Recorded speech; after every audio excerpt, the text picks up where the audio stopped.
ஒரு காடு, நல்ல மரம்லாம் செழிச்சு இருந்தது. அப்படிப்பட்ட காட்டில் ஒரு சாது இருந்தார். அவர் எப்படின்னா, எப்போவும் ஒரு மரத்தடியில் உட்காந்துருப்பார். ஏன்னா அவருடைய இருப்பிடமே அதுதான். அவர் என்ன பண்ணுவார், 3 கல் வச்சுருந்தார். செங்கல் மாதிரி இருக்கும், ஆனால் அதை விட கொஞ்சம் பெருசாக இருக்கும். எதுக்கு அந்த 3 கல்லுன்னா, அதுதான் அவருடைய படுக்கை. அதாவது தூங்குறப்ப ஒரு கல்லை தலைக்கு கீழே வச்சுக்குவார், இன்னொரு கல்லை இடுப்புக்கு கீழே வச்சுக்குவார், இன்னொரு கல்லை காலுக்கு கீழே வச்சுக்குவார். உடம்பை வந்து அப்படியே ஒரு தகட்டால் மூடிக்குவார், அப்படியே தூங்கி போடுவார். மழை பெய்யுதுன்னு வச்சுங்க, அவர் உடம்பு வந்து 3 கல் மேலே இருக்குதா, அதனால் தண்ணி வந்து அடியில் ஓடி போடும், உடம்பு நனையாது. மேலே தகடு இருக்கிறதுனால மழையும் உடம்புல படாது. அவர் தூக்கமும் கெடாது, நிம்மதியாக தூங்குவார். பகலில் அந்த 3 கல்லையும் ஒரு சேர ஒரு அடுப்பு மாதிரி வச்சு அது மேலே உட்காந்துக்குவார். அதனால் பாம்பு பூச்சி எதுவும் அவரை வந்து தொந்தரவு பண்ணுறதில்ல, அது பாட்டுக்கு நகர்ந்து போயிடும். அவர் பாட்டுக்கு நிம்மதியாக இருப்பார். யாராவது எதையாவது கொண்டுகிட்டு வந்து கொடுத்தா அதை வாங்கி சாப்பிடுவார், அவ்வளவுதான். ஒரு நாள் அந்த நாட்டு அரசன் காட்டுக்கு வேட்டையாட வந்தான். அந்த வழியாக வந்தப்போ இந்த சாது படுத்துருக்கிறத பார்த்தான், பரிதாபப்பட்டான். ஐயோ பாவம், இவர் இப்படி இந்த கல் மேலே உடம்பை வச்சுக்கிட்டு தூங்குறாரே, என்ன பாடுபடுவார். இவரை நாம் வந்து அரண்மனைக்கு அழைச்சிட்டு போய் சுகமாக நிம்மதியாக இருக்கிறதுக்கு வழி செஞ்சு கொடுப்போம், அது ரொம்ப நல்லாயிருக்கும் அப்படின்னு நினச்சான். அப்படி நினச்சிக்கிட்டே அரண்மனைக்கு வந்துட்டான். அதுக்கப்புறம் ஒரு பல்லக்கையும் 2 சேவகர்களையும் காட்டுக்கு அனுப்பி அந்த சாதுவை மெதுவாக இங்கே அழைச்சிட்டு வந்துடுங்க அப்படின்னு சொல்லி அனுப்பி வச்சான். இவங்க போய் அவர்கிட்ட விவரத்தை சொன்னாங்க. எனக்கு என்னத்துக்கு அரண்மனை வாசம் அப்படின்னார். இருந்தாலும் மன்னர் உத்தரவு, நீங்கள் அவசியம் வரணும் அப்படின்னாங்க இவங்க. சரின்னு சொல்லிவிட்டு வேறு வழி இல்லாமல் புறப்பட்டார். புறப்படும் பொழுது என்ன பண்ணார்னா, மறக்காமல் அந்த 3 கல் ஒரு தகடு அதையும் எடுத்து பல்லக்கில் வச்சுக்கிட்டார். என்னத்துக்கு இதையெல்லாம் எடுத்து வைக்கிறாரு அப்படின்னு சொல்லி அவங்க யோசனை பண்ணாங்க. இருந்தாலும் அதை பற்றி ஒன்றும் கேட்கல. பேசாமல் அவரை அழைச்சிட்டு போய் அரண்மனையில் விட்டுட்டாங்க. அரசன் ஓடி வந்தான், வரவேற்றான், அறுசுவை உணவு படைத்தான். அவர் படுக்கிறதுக்கு தங்க கட்டில், பட்டு மெத்தை, இப்படி எல்லாம் ஏற்பாடு பண்ணி வச்சான். இங்கே படுத்து ஓய்வு எடுத்துங்க அப்படின்னு சொல்லிவிட்டு அவன் பாட்டு போயிட்டான். மறுநாள் காலையில் வந்து பார்க்குறான், சாது படுத்துருக்கிறார். எப்படி தெரியுமா, அந்த பட்டு மெத்தை மேலே 3 கல்லையும் வச்சு வழக்கம் போலவே அது மேலே படுத்துருக்கிறார், அதுக்கு மேலே தகடு. அரசன் பார்த்துட்டு அதிர்ச்சி ஆகிட்டான். என்ன சுவாமி இப்படி அப்படின்னா, சாது சொன்னார், எனக்கு வந்து தேவையும் இல்லை குறையும் இல்லை, எல்லா இடத்துலையும் எனக்கு ஒரே மகிழ்ச்சி தான் அப்படின்னார். மகிழ்ச்சிங்கிறது தங்க கட்டிலேயோ பட்டு மெத்தையிலேயோ இல்லை, அது வந்து மனசில் இருக்கிற ஒரு விஷயம். உண்மையான மகிழ்ச்சிக்கு வழி வந்து மனப்பக்குவம் அப்படிங்கிறது அந்த அரசனுக்கு புரிஞ்சுதான். இந்த காலத்தில் ஒரு சாமியார், அவரை தேடி ஒரு சீடன் வந்தான். என்னாச்சு தெரியுமா, சுவாமி எனக்கு நிம்மதி வேணும், அதுக்கு என்ன வழின்னு கேட்டான். சாமியார் நிமிர்ந்து பார்த்தார். அப்புறம் சொன்னார், நீ ஏகப்பட்ட பேர்கிட்ட கடன் வாங்கியிருக்கிற, அதையெல்லாம் திருப்பி கொடுத்தா தான் உனக்கு நிம்மதி கிடைக்கும்னார். இவனுக்கு ஆச்சரியம். அது எப்படி சாமி, அவ்வளவு கரெக்டாக நான் கடன் வாங்கினதை கண்டுபிடிச்சிங்க அப்படின்னா. உனக்கு கடன் கொடுத்து சாமியாராக போனதே நான் தான்ப்பா, அதனால தான் இந்த கதிக்கு வந்தேன். என்கிட்டயே வந்து நிம்மதிக்கு வழி கேட்குறிய, அதுதான்டா வேதனை அப்படின்னாராம் அவர். எது ரொம்பவும் கஷ்டமான காரியம் அப்படின்னு கேட்டார் ஒருத்தர். ஒருத்தருக்கு ஒருத்தர் சண்டை போடாமல் இருக்கிறது தான் ரொம்ப கஷ்டமான காரியம் அப்படின்னு தோணுது. ஒரு நாட்டுக்கும் இன்னொரு நாட்டுக்கும் சண்டை, நாட்டுக்குள்ளேயே ஒரு குரூப்புக்கும் இன்னொரு குரூப்புக்கும் சண்டை. ஏன் சண்டை போட்டுக்கிறீங்கன்னு கேட்டு பாருங்கள். நாங்கள் சமாதானத்துக்காக தான் சண்டை போட்டுக்கிறோம் அப்படிம்பாங்க. வாழறதுக்காக பிறந்த மனுஷன் லட்சியத்துக்காக உயிரை விட தயார் அப்படின்னு சொல்லிகிட்டு இருப்பான். அப்படி உயிரை விடுறவங்கள நாமளும் பாராட்டுவோம். ஆனால் ஒன்றுமில்லாத விஷயங்களுக்கெல்லாம் சண்டை போடுறவங்களெல்லாம், அப்படிப்பட்டவங்களையும் சரி உயிரை விடுறவங்களையும் சரி என்னென்னு சொல்கிறது, யுத்தங்களாலேயும் சண்டைகளாலேயும் நாம் அடையிறது என்னங்கிறது ஒரு பக்கம் இருக்கட்டும், இழக்கிறது என்ன தெரியுமா, ஏராளமான உயிர்கள். ரத்தம் சிந்துறதுக்கு நான் தயார் அப்படின்னு மார்தட்டி சொல்லலாம். ஆனால் ரத்தம் சிந்தினா உயிர் காத்துக்கிட்டு இருக்க தயார் இல்லை. அதாவது உயிர் வந்து நமக்காக காத்துக்கிட்டு இருக்க தயார் இல்லை. இழக்கிற ரத்தத்தை ஈடுகட்டினா தான் உயிரை காப்பாற்ற முடியும். அதனால் இது சம்மந்தமாக ஆராய்ச்சி செய்கிற கட்டாயம் ஏற்பட்டு போச்சு. அதோட விளைவாக புதுசாக ஒன்றை கண்டுபிடிச்சிருக்கிறாங்க. அதுதான் செயற்கை ரத்தப்பொடி. இப்போ இந்த திடீர் சாம்பார் பொடி, திடீர் ரசப்பொடி, திடீர் காப்பி பொடி இப்படிலாம் சொல்கிறோம்ல, அது மாதிரி இது திடீர் ரத்தப்பொடி. இஸ்ரேல் வந்து ஒரு சின்ன நாடு, மக்கள் தொகை குறைச்சல், அதோட போர்கள் வேறு. அதனால் காயம்பட்டவங்களை காப்பாற்றியே தீர வேண்டிய கட்டாயம். காப்பாற்றணும்னா ரத்த இழப்பை தடுக்கணும். அப்படின்னா உடனடியாக புது ரத்தம் செலுத்தி ஆகணும். திடீர்னு ரத்தம் வேணும்னா எங்கே போகிறது? அதுவும் கிடைக்கிற ரத்தம் சேர்கிற குரூப்பாக இருக்கணும். ஒரு வேடிக்கை பார்த்தீங்களா, நான் வேறு குரூப்பு நீ வேறு குரூப்புன்னு இவன் சண்டை போடுறான். இதில் அடிபட்டவனுக்கு ரத்தம் கொடுக்க போனால் அதுலேயும் அது வேறு வேறு குரூப்பாக இருக்குது. அது ரத்தமும் வேறு வேறு குரூப்புன்னு சொல்லிகிட்டு இருக்குது. எந்த குரூப்பு ரத்தம் வேணும், அது உடனடியாக கிடைக்கலன்னா என்ன பண்ணுறது? இப்படிப்பட்ட கஷ்டம்லாம் நமக்கு வந்துடுது. இதுக்காக தான் விஞ்ஞானிகள் இந்த ரத்த பொடியை கண்டுபிடிச்சிருக்கிறாங்க. அதாவது ஒரு ஆள் அடிபட்டு போட்டான்னு வச்சுங்களேன், அவனுக்கு ரத்தம் கிடைக்கல. உடனே என்ன பண்ணலாம்? இந்த சுத்தப்படுத்தப்பட்ட தண்ணீரை கொஞ்சம் எடுத்துக்க வேண்டியது, அதில் இந்த ரத்த பொடியை கரைக்க வேண்டியது. இப்போ இந்த செயற்கை ரத்தம் வந்து தயாராகிட்டுது. இதை அந்த ஆள் உடம்புல ஏற்றி விட்ற வேண்டியது. இயற்கையாக நம்ம உடம்பில் இருக்கிற ரத்தம் என்னென்ன வேலை செய்யுதோ அதே வேலையை இதுவும் செய்யும். அதாவது ஆக்சிஜனை உடம்புல எல்லா இடத்துக்கும் எடுத்துகிட்டு போகுது. அந்த வேலையை இந்த செயற்கை ரத்தமும் செஞ்சுடுது.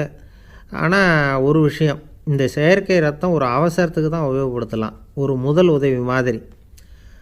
அதை அப்படியே நிரந்தரமாக விட்டுற முடியாது. பின்னாடி வந்து தேவையான குரூப்பு உண்மையான ரத்தம் கிடைச்ச உடனே அதை செலுத்திக்கணும். உண்மையான ரத்தத்தை 20லேருந்து 40 நாள் வரைக்கும் தான் பாதுகாக்க முடியும். அதுவும் குளிர்பதன பெட்டியில். அதுக்குள்ளே உபயோகப்படுத்தலைன்னா அது வீணாக போயிடும். இந்த ரத்த பொடி அப்படி இல்லை, எவ்வளோ நாள் வேணும்னாலும் அப்படியே வச்சுருக்கலாம். குளிர்பதன பெட்டியும் தேவையில்லை. ஆனால் ஒன்று, இது தண்ணியில் கலந்து செயற்கை ரத்தமாக ஆக்கிவிட்டா அதோட வலு 72 மணி நேரம் தான். அதாவது 3 நாள். அதுக்குள்ளே அந்த ஆசாமியை எங்கேயாவது ஆஸ்பத்திரிக்கு தூக்கிட்டு போய் உண்மையான ரத்தத்தை கொடுத்துடணும். சண்டையில் அடிபடுறவங்க, சாலை விபத்தில் அடிபடுறவங்க, இவங்களுக்கெல்லாம் அவசரத்துக்கு கை கொடுத்து உதவுறது இந்த செயற்கை ரத்த பொடி. அதுக்கப்புறம் நாம் கொடுக்குற ரத்தம் தான் அவங்கள காப்பாற்றணும். இன்றைக்கி வந்து ரத்தத்தை தானமாக கொடுக்க தயாராக இருக்கிற நல்ல உள்ளங்கள் ஏராளம். எவ்வளவு ஆக்சிடெண்ட்டு, ஆப்ரேஷன், இதில் சம்மந்தப்பட்டவங்களை வந்து காப்பாற்றுறது நாம் தானமாக கொடுக்குற ரத்தம் தானே. ஒரு ஆக்சிடெண்ட்டு, ஒரு ஸ்கூட்டர் ஒரு ஆள் மேலே மோதி விட்டுது. பார்த்து வரக்கூடாதா அப்படின்னா அந்த ஆள், நீ தான் பார்த்து நடக்கணும், ஏன்னா 20 வருஷமாக நான் அந்த ஸ்கூட்டரை ஓட்டிகிட்டு இருக்கிறேன் அப்படின்னானா இவன். இதுக்கு அவன் சொன்னானா, நீ தான் பார்த்து ஓட்டணும், ஏன்னா 40 வருஷமாக நான் இப்படி நடந்துக்கிட்டு இருக்கிறேன் அப்படின்னானா. ஒரு ஊரில் ஒரு ராஜா இருந்தார். பெரிய அரண்மனையில் தான் இருக்கிறார். எல்லா வசதியும் இருந்தது. இருந்தாலும் அவர் எல்லாரும் சொல்கிறது எப்படி தெரியுமா, பிச்சைக்கார ராஜா. அப்படி ஒரு பேர் அவருக்கு நிலச்சி போச்சு. ஜனங்களும் சரி, மற்ற தேசங்களில் உள்ளவங்களும் சரி, அவர் அந்த பேர் சொல்லியே குறிப்பிடுறது வழக்கமாக போட்டுது. இது அவருக்கு ரொம்ப கவலையாக போச்சு. என்ன இது, நம்மளை தேடி வர்றவங்களுக்கெல்லாம் நாம் சோறு போடுறோம், நம்ம புகழ்ந்து பாடல் ஏற்றி கொண்டு வர்ற புலவர்களுக்கெல்லாம் அவங்க எப்படி வந்தாலும் ஒருவேளை சோறு போடணுங்கிறது உத்தரவு. இவ்வளவுலாம் செஞ்சும் நம்மளை போய் பிச்சைக்கார ராஜான்னு எல்லாரும் சொல்கிறாங்களே, அது ஏன், எதுக்காக இப்படி சொல்கிறாங்க? இதுதான் ராஜாவுக்கு குழப்பம். சரி, இதை பற்றி நம்ம அமைச்சர்கள்கிட்ட கேட்கலாமா அப்படின்னு யோசனை பண்ணார். இந்த விஷயத்தை போய் அவங்கக்கிட்ட எப்படி கேட்குறதுன்னு அவருக்கு தயக்கமாக இருந்தது. கௌரவ குறைச்சலாக தெரிஞ்சுது அவருக்கு. சரி, சாதாரண குடிமக்கள்கிட்ட இதை பற்றி கேட்கலாமா அப்படின்னு யோசனை பண்ணார். கேட்கலாம், ஆனால் அவங்க யாரும் ராஜா முன்னாடி வந்து நின்று தைரியமாக பேசக்கூடிய அளவுக்கு இல்லை. ராஜாவோட குழப்பம் நாளுக்கு நாள் அதிகமாக போச்சு. கடைசியாக அவர் ஒரு முடிவுக்கு வந்தார். அதாவது இதை பற்றி ஒரு பிச்சைக்காரங்கிட்டே கேட்டு பார்த்துட்டா என்ன. இதுதான் அவர் பண்ண முடிவு. உடனே மாறு வேஷம் போட்டுக்கிட்டு நகர்வலம் போனார். ஒரு பிச்சைக்காரனை கண்டுபிடிச்சார். இதை பாருப்பா, நம்ம ராஜாவை எல்லாரும் பிச்சைக்கார ராஜான்னே சொல்கிறாங்களே, அதுக்கு என்ன காரணமாக இருக்கும் அப்படின்னு கேட்டார். அதுக்கு அவன் சொல்கிறான், இதுக்கான பதிலை இன்னும் ஒரு 30 நாளில் சொல்கிறேன் அப்படின்னா. உடனே இவருக்கு சந்தோஷம். உண்மையை அவங்ககிட்ட சொன்னார். நான் வேறு யாரும் இல்லை, நான் தான் இந்த நாட்டு ராஜா. இப்போ நீ என் கூடவே வந்துடும், அரண்மனையிலேயே தங்கிக்கோ, 30 நாள் கழித்து எனக்கு பதில் சொல்லிவிட்டு அதுக்கப்புறமா நீ போகலாம் அப்படின்னு சொல்லி அழைச்சிட்டு வந்துட்டார். அரண்மனையில் ஒரு மூலையில் அவன் தங்கிறதுக்கு இடம் கொடுத்தார். தினம் 2 வேளையும் இவனுக்கு சோறு போடுங்க அப்படின்னு உத்தரவு போட்டார். ராஜா கொடுத்த இடத்துல போய் உக்காந்துக்கிட்டான் அந்த பிச்சைக்காரன். தினமும் அந்த அரண்மனையில் நடக்கிறதையெல்லாம் கவனிச்சிக்கிட்டு வந்தான். வேளைக்கு சாப்பாடு வரும், சாப்பிட்டுக்கிட்டு இருக்கான். இப்படி 30 நாள் முடிஞ்சுது. ராஜா வந்தார். என்ன, என்னோட கேள்விக்கு பதில் என்னன்னு கண்டுபிடிச்சிட்டியான்னார். கண்டுபிடிச்சிட்டேன்னா. என்ன எல்லாரும் பிச்சைக்கார ராஜான்னு சொல்கிறாங்களே, அது நியாயமாக படுதா உனக்குன்னு கேட்டார். நியாயமாக தான் படுது, சந்தேகம் இல்லாமல் நீங்கள் பிச்சைக்கார ராஜா தான். என்ன தான் நீங்கள் வசதியோடவும் படைபலத்தோடவும் இருந்தால் கூட நீங்கள் எங்கள் வர்க்கத்தை சேர்ந்த ஆசாமி தான் அப்படின்னு அடித்து சொல்லிவிட்டான் அந்த ஆள். ஏனால் அப்படி சொல்கிறேன்னு கேட்டார் இவர். அரசே, ஒரு உண்மையை கண்டுபிடிச்சி சொல்கிறதா நான் உங்ககிட்ட சொன்னேன். நீங்கள் ராஜ பரம்பரைன்னா உடனே உங்கள் கழுத்தில் கிடக்கிற முத்து மாலையை கழட்டி பரிசாக கொடுத்துருப்பீங்க, பொன்னையும் மணியையும் கொடுத்துருப்பீங்க. ஆனால் நீங்கள் அப்படி செய்யலை. என்னை ஒரு மூலையில் உட்கார வச்சு 2 வேளை சோறு போட சொன்னீங்க. உங்களை தேடி யார் வந்தாலும், யார் வந்து பாராட்டி பேசினாலும் அல்லது பிரச்சனைகளை சொன்னாலும் நீங்கள் செய்கிற ஒரே காரியம் சோறு போடுறது தான். பிச்சைக்காரனுக்கு சோறு மட்டும்தான் உலகம். உங்கள் விஷயத்திலையும் நீங்கள் அப்படி தான் நினைக்கிறதாக தெரியுது. நல்லா கவனிங்க. எந்த ஒரு பிரச்சனைக்கும் சோறு தான் முடிவுன்னு நினைக்கிறீங்க பாருங்கள். நீங்கள் சந்தேகமில்லாத எங்களை சேர்ந்த ஆள் தான் அப்படின்னு விட்டான் அந்த பிச்சைக்காரன். அதுக்கப்புறம் தான் அந்த ராஜா தன்னுடைய தவறுகளையெல்லாம் தேர்த்திக்கிட்டாராம். பசின்னு வர்றவங்களுக்கு சோறு தான் போடணும், அது தப்பு இல்லை. பாராட்ட வர்றவங்களுக்கெல்லாம் சோத்தையே போட்டு அனுப்புனா இப்படி தான் பேர் வரும். எனக்கு தெரிஞ்ச ஒருத்தர் தினமும் யாராவது ஒருத்தரை தன் வீட்டுக்கு அழைச்சிட்டு போவார், சாப்பாடு போட்டு அனுப்புவார். முன்னறிவிப்பு இல்லாமல் திடீர்னு ஒரு விருந்தாளியோட வீட்டில் போய் இவர் நிற்கிறது வழக்கம். அந்த அம்மாவும் இவருக்காக தயார் பண்ணி வச்சுருந்ததை இவர் அழைச்சிட்டு வந்திருக்கிற விருந்தாளிக்கு போட்டுருவாங்க. விருந்தாளி சாப்பிட்டுட்டு போனதுக்கப்புறம் இவர் மனைவிகிட்ட உனக்கு சிரமம் வேணாம் அப்படின்னு சொல்லிவிட்டு பக்கத்தில் உள்ள ஒரு ஹோட்டலுக்கு போய் காசு கொடுத்து சாப்பிட்டுட்டு வந்துடுவார். பல நாள் இப்படி நடக்கும். ஒரு நாள் அவரை தனியாக கூப்பிட்டுக்கிட்டு போய் ஏன் இப்படி பண்ணுறீங்கன்னு கேட்டோம். அதுக்கு அவர் சொல்கிறாரு, எங்கள் வீட்டு சாப்பாட்டிலேருந்து தப்பிக்கிறதுக்கு எனக்கு வேறு வழி எதுவும் தெரியல சார், அதனால தான் இப்படி பண்ணிகிட்ருக்கிறேன் அப்படின்னார் ரொம்ப பரிதாபமாக. ஒருத்தன் எப்படி நடந்துக்கிறாங்கிறத வச்சு தான் அந்த ஆள் எப்படிங்கிறத நாம் முடிவு பண்ணுறோம். ஆளுமைன்னு சொல்கிறோம்ல, அதுக்கு சூழ்நிலைகளை ஆளுகின்ற தன்மை அப்படின்னு விளக்கம் கொடுக்குறார் ஒரு உளவியல் நிபுணர். சரி, ஒரு மனிதனுடைய ஆளுமையை உருவாக்குகிற விஷயங்கள் என்னென்ன? பிறப்பு, வளர்க்கப்பட்ட விதம், படிப்பு, நண்பர்கள், சமுதாயம், இப்படி நிறைய உண்டு. ஆளுமையின் அடிப்படையில் சில மனநோய்கள் உண்டாகுது. அதெல்லாம் என்னென்னங்கிறத தெரிஞ்சு வச்சுக்கிட்டோம்னா நம்ம கூட இருக்கிறவங்கள அடையாளம் கண்டுபிடிக்கிறதுக்கு அது ரொம்ப உபயோகமாக இருக்கும். ஃப்ரெனாய்டு ஆளுமை அப்படின்னு ஒன்று. இந்த கோளாறு உள்ளவங்க எப்படி இருப்பாங்க தெரியுமா? அதிக உணர்ச்சி, சந்தேகம், பொறாமை இதெல்லாம் அதிகமாக இருக்கும். வளைஞ்சு கொடுக்க மாட்டாங்க. அடுத்தவங்களோட இணக்கமான உறவு இருக்காது. அவங்க செய்கிற தப்புக்கெல்லாம் அடுத்தவங்களை குறை சொல்லிகிட்டு இருப்பாங்க. இது ஒரு ரகம். அடுத்தது ஸ்கிசாய்டு ஆளுமை அப்படின்னு சொல்கிறாங்க. இந்த கோளாறு உள்ளவங்க அடுத்தவங்களோட பழக கூச்சப்படுவாங்க. சின்ன வயசுலேயே இது ஆரம்பமாயிடுது. பகல் கனவுலேயே சஞ்சரிப்பாங்க. அவங்களுடைய விரோதம், கோபம் இதை கூட வெளியில் காட்டிக்க முடியாமல் இருப்பாங்க. இவங்களுக்கு அகமுகம், பிரச்சனைகள்லேருந்து ஒதுங்கி எதுலேயும் ஈடுபாடு இல்லாதவங்களாக இருப்பாங்க. இப்படி ஒரு ரகம். அடுத்தது சைக்ளோதமிக் ஆளுமை அப்படின்னு சொல்கிறாங்க. அது என்னென்னா, உணர்ச்சிகளில் ஏற்றத்தாழ்வு அதிகமாக இருக்குமா. சில சமயம் பார்த்தா மகிழ்ச்சியாக இருப்பாங்க, சில சமயம் சோகமாக உட்காந்துருப்பாங்க. அவங்க மனநிலைக்கு தகுந்த மாதிரி சமூக நிகழ்ச்சிகளில் பங்கெடுத்துக்குவாங்க. இன்னொரு வகை என்னென்னா எண்ணப்பீடிகை ஆளுமை அப்படின்னு பேர் வச்சுருக்கிறாங்க. அதுக்கு இவங்களுக்கெல்லாம் கரெக்டாக இருக்கணும், எல்லாம் சட்டத்திட்டம், எதுலேயும் ஒரு ஒழுங்குமுறை, இப்படி எதிர்பார்க்குற மனோபாவம். இவங்க எதிர்பார்ப்புக்கும் வரன்முறைக்கும் மற்றவங்க கட்டுப்படணும்னு நினைப்பாங்க. இந்த நிலைமை நீடித்தா என்ன ஆகும் தெரியுமா? அலைக்கழிக்கிற எண்ணங்கள் திரும்ப திரும்ப ஒரே செயலை செய்ய தூண்டுற மன தளர்ச்சிக்கு ஆளாயிடுறாங்க. அடுத்தது ஹிஸ்டீரியா ஆளுமை. சின்ன விஷயத்தையெல்லாம் பெருசுப்படுத்தி நாடகமாக்குற நடிகர்கள் இவங்க. உணர்ச்சி அதிகம் உள்ளவங்க. இவங்க மன எழுச்சியில் பக்குவமின்மை, குழந்தைத்தனம், முதிர்ச்சியின்மை எல்லாம் இருக்கும். தன்னலம் மிக்க குணம். பிறர் தன்னை மட்டுமே கவனிக்கணும்னு நினச்சி செயல்படுறது, இதெல்லாம் இவங்க அடையாளம். அடுத்த ரகம் எப்படின்னா வளர்ச்சியற்ற ஆளுமைன்னு சொல்கிறாங்க. அடுத்தவங்களோட இணங்கி போக முடியாதவங்க, அறிவு, மன எழுச்சி, சமூக உறவு இதில் எல்லாம் போதுமான வளர்ச்சியையும் நிறைவையும் பெற முடியாதவங்க. இவங்களால வாழ்க்கையில் முன்னேற முடியாது. பிச்சைக்காரங்க, குற்றவாளிகள், இவங்ககிட்டெல்லாம் இது மாதிரியான ஆளுமை அதிகமாக இருக்குமா. அடுத்தது என்னென்னா சோறு உடைய ஆளுமை. எதுலேயும் உற்சாகம் இல்லாமல் சோர்ந்து போயிருப்பாங்க. அதுக்கெல்லாம் நமக்கு வலிமை இல்லைப்பா அப்படின்னு சொல்லிகிட்டு இருப்பாங்க. சின்ன விஷயங்களுக்கெல்லாம் அதிர்ச்சி அடையிறது, வாழ்வின் சுவையை அனுபவிக்க முடியாதவங்க. இன்னொரு ரகம் இது கொதித்தெழும் ஆளுமைங்கிறாங்க. எதுக்கு எடுத்தாலும் ஆத்திரம், குரோதம், வன் செயல் இதிலெல்லாம் ஈடுபாடு, இப்படி உள்ளவங்க. நத்தை வகை ஆளுமை அப்படின்னு ஒன்று. அடுத்தவங்க மேலே விரோதம் இருக்கும், அடிக்கணுங்கிற எண்ணம் இருக்கும். ஆனால் அதை அப்படியே வெளியில் காட்டாமல் அதே சமயம் அமைதியான முறையில் வெறுப்பை வெளிக்காட்டுற ரகம். இவங்கெல்லாம் பேசாமல் கம்முன்னு இருந்துக்கிட்டே நினச்சதை நிறைவேற்றிக்கிறவாங்க. முன்ஜாக்கிரதை ஆளுமை அப்படின்னு ஒரு ரகமாக. பாதுகாப்பின்மை, சந்தேகம், முழுமையின்மை, அறவேக்காட்டுத்தனம் இந்த மனப்போக்கு அதிகமாக இருக்கிறதுனால அகம்பாவம், பிடிவாதம், எச்சரிக்கை எல்லாம் அளவுக்கு மீறி இருக்கும்.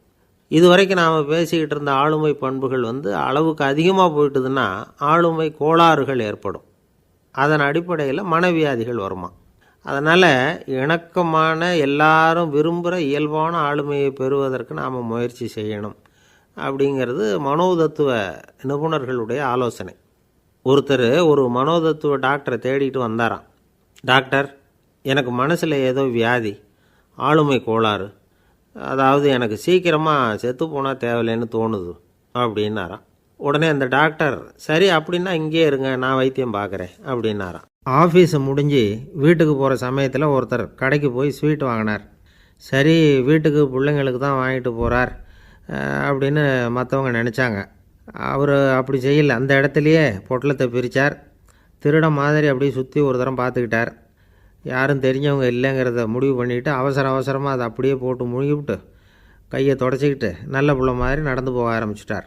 அவர் யாருன்னா, அவரோட பிரச்சனை எல்லாருக்கும் தெரியாது, சில பேருக்கு தான் தெரியும். அதாவது அவர் உடம்பில் சர்க்கரை இருக்குதுன்னு டாக்டர் சொல்லிவிட்டாராம். அதனால் வீட்டில் சர்க்கரையே இவர் கண்ணில் காட்டுறதில்ல. அதனால் இவர் யார் கண்ணிலையும் படாமல் இப்படிப்பட்ட வேலைகள்லாம் செய்கிறது வழக்கம். யாருக்கும் தெரியாமல் இப்படி ஸ்வீட்டை வாங்கி சாப்பிட்டுட்டு அவர் பாட்டுக்கு போயிடுறது. இப்படிப்பட்டவங்களுக்கெல்லாம் கொஞ்சம் ஆறுதலான தகவல் இன்றைக்கி. அது என்னென்னா, நாம் சாப்பிட்ற சர்க்கரைக்கும் நம்ம உடம்பில் உள்ள சில கோளாறுகளுக்கும் அப்படி என்ன தான் சம்மந்தம் இருக்குது. இதை பற்றி சமீபத்தில் சில ஆராய்ச்சிகள்லாம் நடந்திருக்குது. ஏன்னா சர்க்கரைன்னாவே விஷம் மாதிரி அதை பார்க்குறவங்களும் சில பேர் உண்டு. சின்ன பிள்ளைங்களுக்கு வயத்தில் பூச்சி உண்டாகிறதுலேருந்து பெரியவங்களுக்கு நீரிழிவு வர்ற வரைக்கும் எல்லாத்துக்கும் சர்க்கரை தான் காரணம்னு சொல்லிகிட்டு இருக்கிறோம். ஆனால் அந்த அளவுக்கு பயப்பட வேண்டிய அவசியம் இல்லை அப்படின்னு சொல்கிறாங்க. சர்க்கரை வியாதி, இருதய நோய், பித்த நீர்ப்பை நோய், இதெல்லாம் சில நோய்கள்லாம் நாம் சாப்பிட்ற சர்க்கரைக்கும் தொடர்பு இருக்குன்னு நினைக்கிறோம். ஆனால் அப்படி சம்பந்தம் உண்டுங்கிறதுக்கு போதுமான அளவுக்கு ஆதாரம் இல்லை அப்படிங்கிறாங்க ஆராய்ச்சியாளர்கள். ஒரே ஒரு சம்பந்தம் தான் உறுதியாக இருக்குதான். அதுவும் இந்த பல் சிதைவு அப்படின்னு இருக்கு இல்லையா, அந்த சர்க்கரை சாப்பிட்றதுக்கும் இந்த பல் சிதைவுக்கும் சம்பந்தம் இருக்குது அப்படிங்கிறத மட்டும் உறுதியாக சொல்கிறாங்க. சர்க்கரைன்னா நாம் சாப்பிட்ற ஜீனி மட்டும் இல்லை, பழம், காய்கறி, பால், தேன் இப்படி எல்லாத்துலேயும் அது இருக்குது.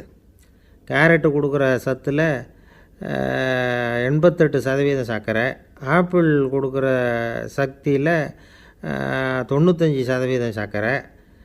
இது ஜீனி சர்க்கரை, இது ஆப்பிள் சர்க்கரை அப்படிங்கிற வித்தியாசம்லாம் உடம்புக்கு கிடையாது. ரெண்டுமே உடனடியாக சக்தி கொடுக்குது. ஒரு ஸ்பூன் சர்க்கரையில் 16 கலோரி தான் சத்து இருக்குது. அதிகமாக சர்க்கரை சாப்பிட்டா நீரிழிவு வந்துருங்கிறது தப்பான ஒரு அபிப்பிராயம். டயபெட்டிஸுங்கிறது ஒரு மெட்டபாலிக் டிஸார்டர், அவ்வளவுதான். அதாவது நாம் சாப்பிட்ற சர்க்கரையை நம்ம உடம்பு திறமையாக உபயோகப்படுத்திக்க முடியல அப்படின்னு அர்த்தம். அதனால தான் அதிகமாக இனிப்பு வேணாம்னு சொல்கிறோம். ஏற்கனவே உடம்பால் முடியாத ஒன்றை மறுபடியும் அது தலையில் சுமத்தி அதிகமாக வேலை வாங்க வேணாமே அப்படிங்கிறதுக்காக தான். ஆகாரத்தில் அதிகமாக சர்க்கரை இருந்தால் அதனால் உடனே சர்க்கரை வியாதி வந்துடும்ங்கிறதுக்கு விஞ்ஞான ரீதியாக போதுமான ஆதாரம் இல்லை. அதனால் எப்போவாவது அதிகமாக ஸ்வீட்டு சாப்பிட்டுட்டா ஐயோ அதிகமாக சாப்பிட்டோமோ என்ன பண்ண போகுது தெரியலையே அப்படின்னு நினச்சி மனசை போட்டு குழப்பிக்க வேண்டியதில்லை. பொதுவாக எதுவுமே அதிகமாக வேண்டாம், எல்லாம் சீராக இருந்தால் போதும். நீரிழிவுங்கிறது புதுசாக வந்துட்ட ஒரு நோய் இல்லை, ரொம்ப காலமாகவே இருக்கிற ஒன்று தான். நம்ம முன்னோர்கள் இதை மதுமேகம் அப்படின்னு சொல்லுவாங்க. அதை கட்டுப்படுத்துறதுக்கு அவங்களே சில வழிமுறையை சொல்லி வச்சுருக்கிறாங்க. அது என்னென்னா வேறு ஒன்றும் இல்லை, இந்த பாவக்காய், முள்ளங்கி, அருகம்புல், அவ்வளவுதான். வெள்ளை முள்ளங்கி இருக்குல்ல, அதை வாரத்துக்கு 3 நாள் சாப்பிட்டுக்கிட்டு வாங்க. நூலுக்கோல் ரொம்ப நல்லது. இல்லைன்னா முள்ளங்கி சாறு 1 ounce சாப்பிட்டுட்டு வரலாம். ரத்தத்தில் சேர்கிற சர்க்கரை அளவை இதெல்லாம் கட்டுப்படுத்துது. சிறுநீரில் காணப்படுகிற சர்க்கரை அளவையும் சமநிலைப்படுத்துது.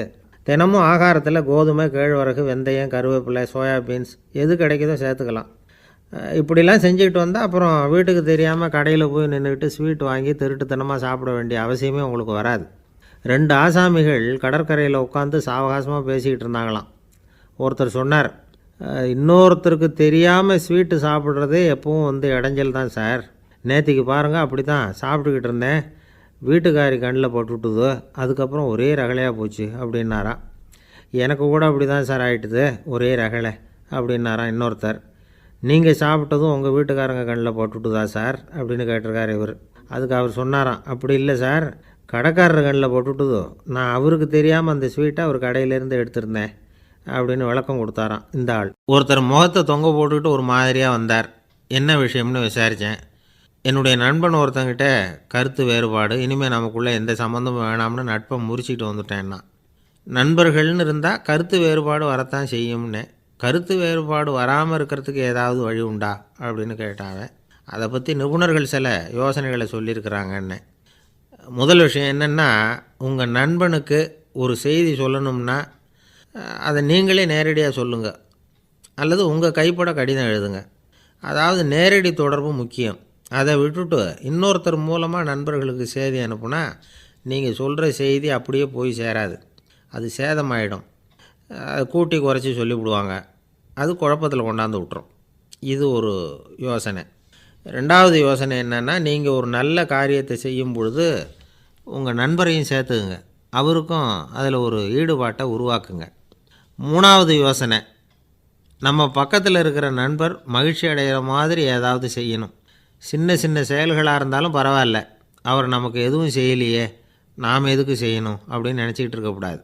நாலாவது யோசனை என்னென்னா, உங்களுக்கு ஒரு பிரச்சனையா அல்லது உங்கள் நண்பருக்கு ஒரு பிரச்சனையா, எதுவாக இருந்தாலும் 2 பேரும் சேர்ந்து உட்காந்து ஆலோசனை பண்ணுங்கள். நம்ம யோசனையும் கேட்கப்படுதே அப்படிங்கிற நினைப்பே அவருக்கு ஒரு மன நிறைவை உண்டாக்குமா. ஐந்தாவது யோசனை, உங்கள் நண்பர் ஏதோ ஒரு காரியத்தை செய்கிறார், நீங்கள் உடனே அவசரப்பட்டு நீ செய்கிறது தப்புன்னு தீர்ப்பு சொல்லக்கூடாது. அவர் அதை செய்கிறதுக்கான நியாயங்கள் எவ்வளோ இருக்கும், அதை புரிஞ்சுக்கிறதுக்கு முயற்சி பண்ணணும். ஆறாவது யோசனை, உங்கள் நண்பர் என்ன சொன்னாலும் அதை பொறுமையாக கேளுங்க. அவர் சொல்கிறத புரிஞ்சுக்கணும், அவர் சொல்ல விரும்புகிறத புரிஞ்சுக்கணும், அவர் சொல்ல முடியாமல் தவிக்கிறதையும் புரிஞ்சுக்கணும். இப்படி 3 விதமாகவும் அவரை புரிஞ்சுக்கிட்டு அதுக்கு தகுந்த மாதிரி செயல்படணும். ஏழாவது யோசனை என்னென்னா, உங்கள் நண்பர் உங்ககிட்ட ஏதோ ஒரு கருத்தை சொல்கிறார், அது உங்களுக்கு பிடிக்கல, அதுக்காக உடனே நீ சொல்கிறது சரியில்லை, நான் ஒத்துக்க மாட்டேன் அப்படின்லாம் மறுத்துக்கிட்டு இருக்கக்கூடாது. அவர் சொல்கிறத கேட்கணும், பொறுமையாக சிந்திக்கணும், அதுக்கப்புறம் பதில் சொல்லணும். இப்படிலாம் நடந்துக்கிட்டால் நண்பர்களுக்குள்ள கருத்து வேறுபாடு வர்றதுக்கு வாய்ப்பே இருக்காது அப்படின்னு வல்லுநர்கள் தொகுத்து சொல்லியிருக்கிறாங்க இந்த யோசனைகளை. எனக்கு தெரிஞ்ச சில நண்பர்கள் உண்டு, அவங்களுக்குள்ளேயும் கருத்து வேறுபாடுகள் வராமல் இருக்கிறதுக்கு சில நுட்பங்களை கையாளுறது உண்டு. ஒருத்தர் சொன்னார், அந்த டாக்டர் சின்ன வயசுலேருந்து என் கூட பழகினவர், நாங்கள் 2 பேரும் இணை பிரியாத நண்பர்கள். இருந்தாலும் எனக்கு உடம்பு சரியில்லைன்னா நான் அவர்கிட்ட வைத்தியம் பார்த்துக்க மாட்டேன் அப்படின்னார் ஒருத்தர். ஏன் அப்படின்னு கேட்டேன். எங்கள் நட்பு கெட்டு போடக்கூடாது இல்லையா, அதனால தான் அப்படின்னார் இவர். ஒரு மனுஷனுக்கு 3 விதத்தில் கர்வம் உண்டாகிறதுக்கு வாய்ப்பு உண்டு. பணம், பதவி, புகழ். பணம் அதிகமாக வந்தால் கர்வம் வரலாம், பதவி பெருசாக வந்துட்டுதுன்னா கர்வம் வரலாம், புகழ் அதிகமாக போனாலும் கர்வம் வரலாம். இந்த 3 வகையான கர்வத்துக்கும் இடம் கொடுக்காமல் இருக்கிறாங்க பாருங்கள், அவங்க தான் சிறந்த மனிதர்கள். ஒரு பெரிய பொறுப்பில் இருக்கிறவங்களுக்கு கர்வம் வந்துடக்கூடாது. அப்படி வந்துட்டுதுன்னா அது எல்லாருக்கும் இடைஞ்சல். ஒரு ராஜா இருந்தார். அவர் ஒரு நாள் தன்னுடைய தலைநகரத்தை சுற்றி வந்துக்கிட்டு இருந்தார். ஒரு இடத்துல ஒரு அழகான நிலத்தை பார்த்தார். ஆஹா, இந்த இடத்துல நமக்குன்னு ஒரு மாளிகையை கட்டினா எவ்வளோ நல்லாயிருக்கும் அப்படின்னு நினச்சார். ராஜா நினச்சா அது முடியாத காரியமா? சரி, இந்த நிலம் யாருக்கு சொந்தம்னு விசாரிங்க அப்படின்னார் பக்கத்தில் இருந்தவங்கக்கிட்ட. அவங்கெல்லாம் ஓடி போய் விசாரித்தாங்க. அந்த இடம் ஒரு வயசான கிழவிக்கு சொந்தம், வயசான அம்மாவுக்கு சொந்தமாக. அந்த அம்மா தான் அதில் ஒரு குடிசையை போட்டு குடியிருந்துகிட்டு இருக்கிறாங்க. சரி, அந்த நிலத்துக்கு ஒரு விலையை நிர்ணயம் பண்ணி அதை அந்த வயசான அம்மாக்கிட்ட கொடுத்துருங்கோ அப்படின்னு உத்தரவு போட்டார் ராஜா. ஆனால் அந்த அம்மா, இது எங்கள் பூர்வீக இடம், இதை விற்க மாட்டேன் அப்படின்னு சொல்லிவிட்டுது. சரி, 2 பங்கு விலை கொடுக்குறோம்னு சொல்லி பாருங்க அப்படின்னாங்க. அப்படியே சொன்னாங்க அரண்மனை ஆட்கள். அதுக்கும் சம்மதிக்கலை அந்த அம்மா. இதை கேள்விப்பட்டதும் ராஜாவுக்கு கோபம் வந்துட்டுது. தன்னுடைய ஆளுங்களை கூப்பிட்டார். போய் அந்த குடிசையை பிரித்து எறிங்க, காசெல்லாம் ஒன்றும் கொடுக்காதீங்க அப்படின்னு கத்தினார். அவ்வளோதான். அடுத்த நிமிஷம் அரண்மனை ஆசாமிகள் போனாங்க, குடிசையை பிரித்து எரிஞ்சாங்க. அந்த வயசான அம்மா இருக்குது, அதுவும் அந்த இடத்த விட்டு துரத்தி விட்டாங்க. அந்த இடத்துல ஒரு அரச மாளிகையை கட்டி முடிச்சிட்டாங்க.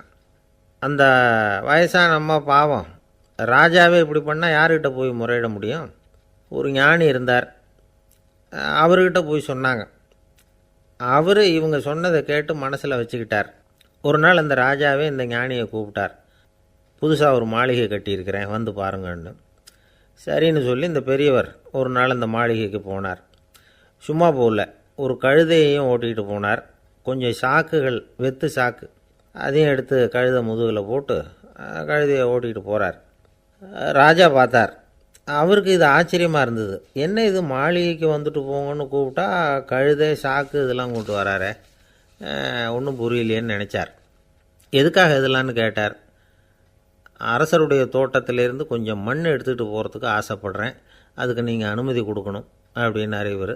இது என்ன வேடிக்கையான கோரிக்கையாக இருக்குது அப்படின்னு நினச்சார் ராஜா. இருந்தாலும் மண் தானே கேட்குறாரு, எடுத்துகிட்டு போகட்டுமே அப்படின்னு நினச்சார். சரின்னு அனுமதி கொடுத்தார். அந்த பெரியவர் தோட்டத்துக்கு போனார், மண்ணை வெட்டினார், சாக்கில் போட்டு நிரப்புனார். ராஜாவை கொஞ்சம் கிட்ட வாங்கன்னு கூப்பிட்டார்.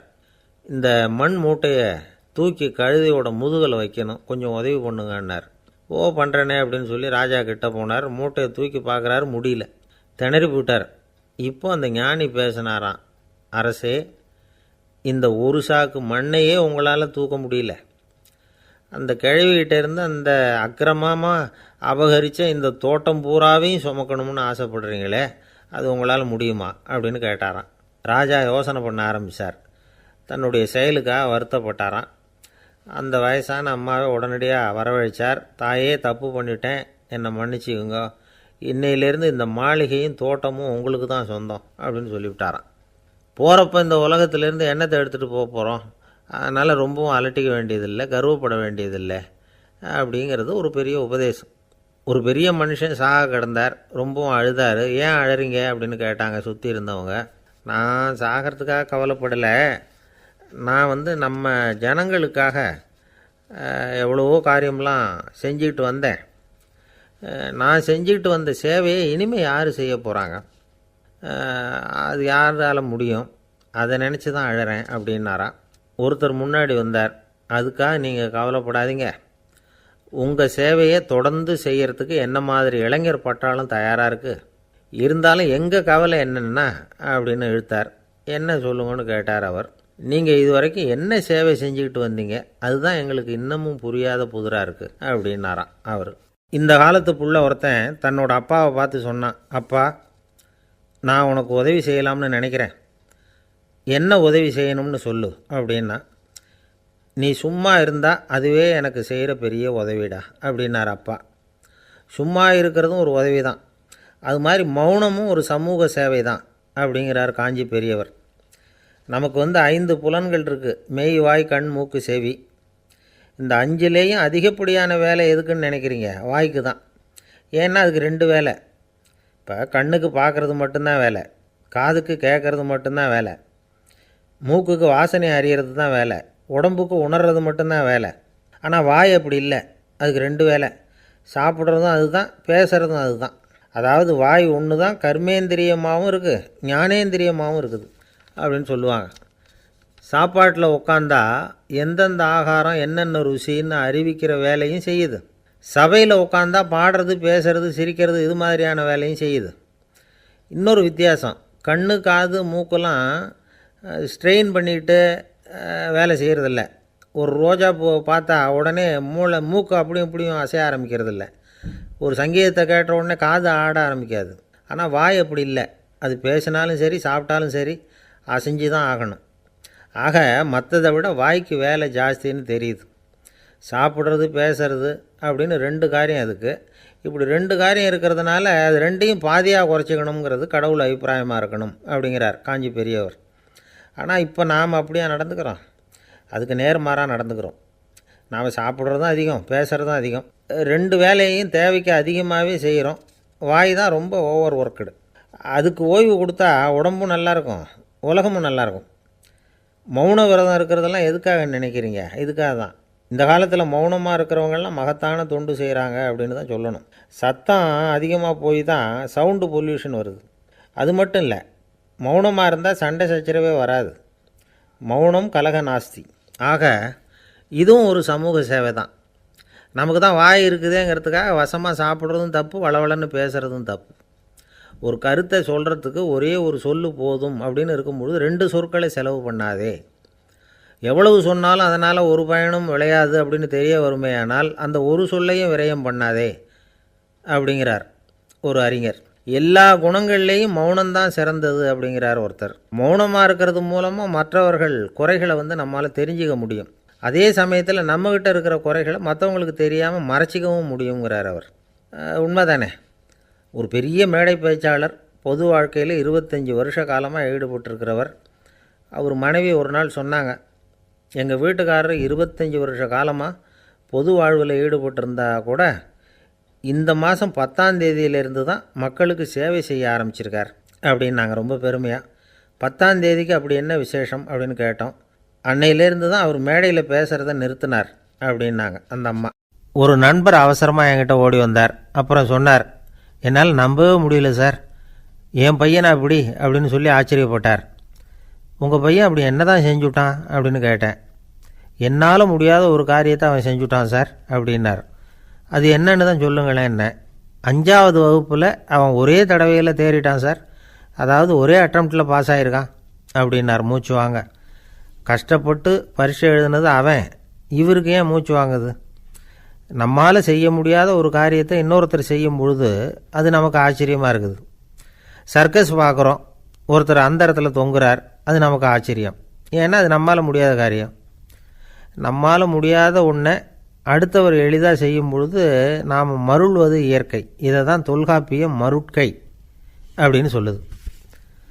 இந்த வியப்பு இருக்குதே, இது 4 வகையில் ஏற்படுறதாக தொல்காப்பியம் சொல்லுது. அது என்ன 4 வகை?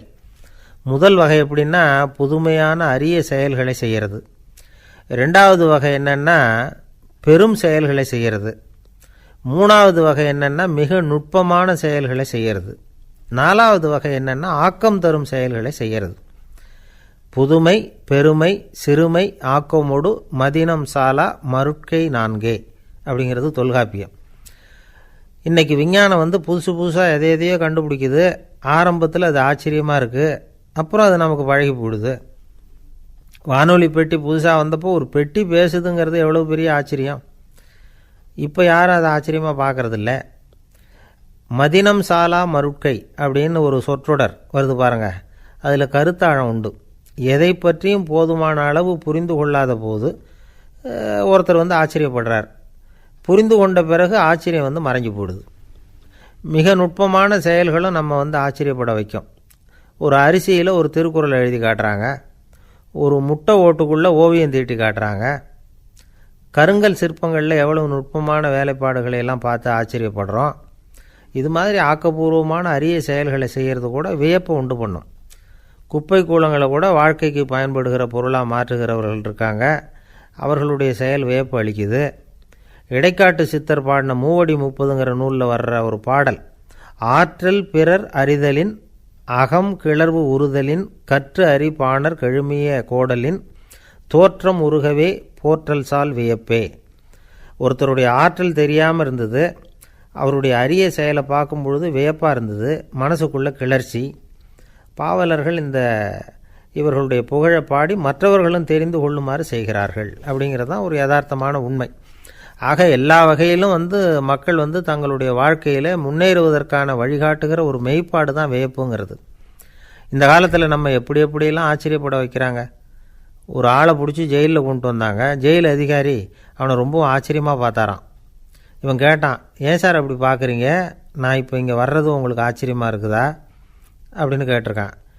இதுக்கு ஜெயில் அதிகாரி சொல்லியிருக்கார், நீ இப்போ இங்கே வந்ததில் எனக்கு ஒன்றும் ஆச்சரியம் இல்லைப்பா, ஏற்கனவே நீ இங்கேருந்து விடுதலையாகி போய் 6 மாதம் ஆச்சு, இவ்வளவு லேட்டாக வர்றியே அதுதான் எனக்கு ஆச்சரியமாக இருக்குது அப்படின்னாராம். ஒருத்தர் ஒரு தவறு செஞ்சு விட்றாருன்னு வச்சுக்கோங்க, உடனே நீ செஞ்சது தவறு அப்படின்னு சொல்கிறது ஒரு வகை.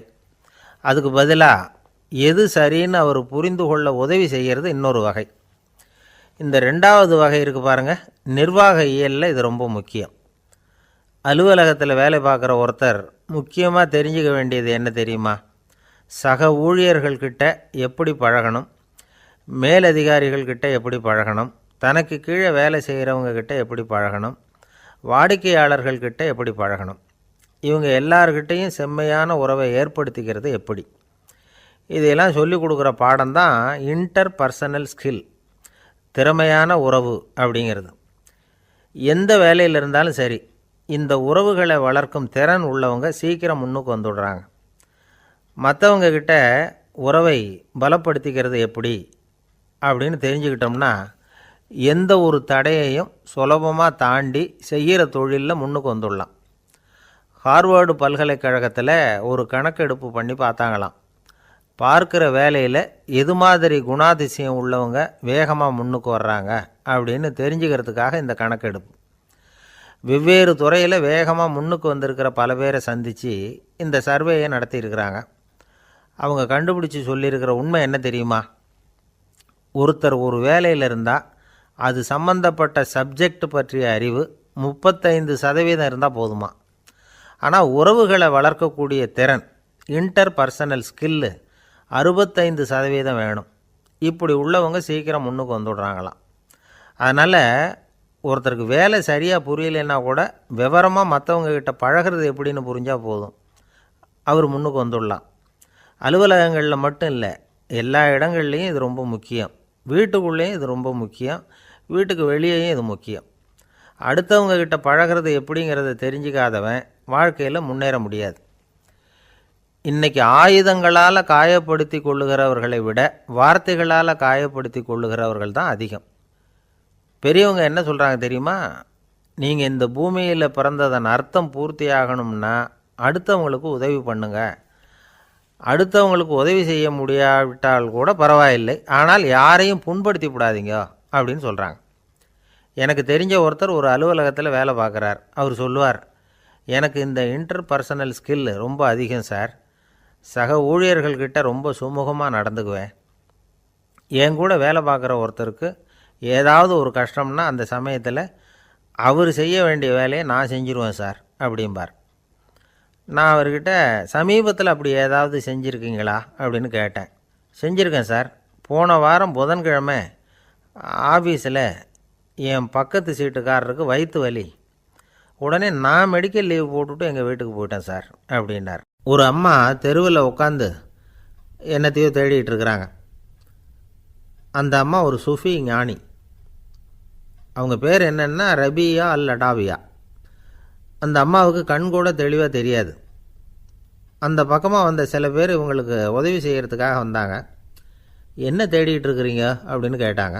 இதுக்கு அந்த அம்மா, அந்த கேள்வி அவ்வளோ முக்கியத்துவம் இல்லை, நான் தேடிகிட்டு இருக்கிறேன், உங்களால் முடிஞ்சால் எனக்கு உதவி பண்ணலாம் அப்படின்னாங்களாம். உதவி செய்ய வந்தவங்களுக்கு ஆச்சரியம். எதை தேடுறோங்கிறது தெரியாமல் இப்படி ஏன் நேரத்தை செலவழிக்கிறீங்க?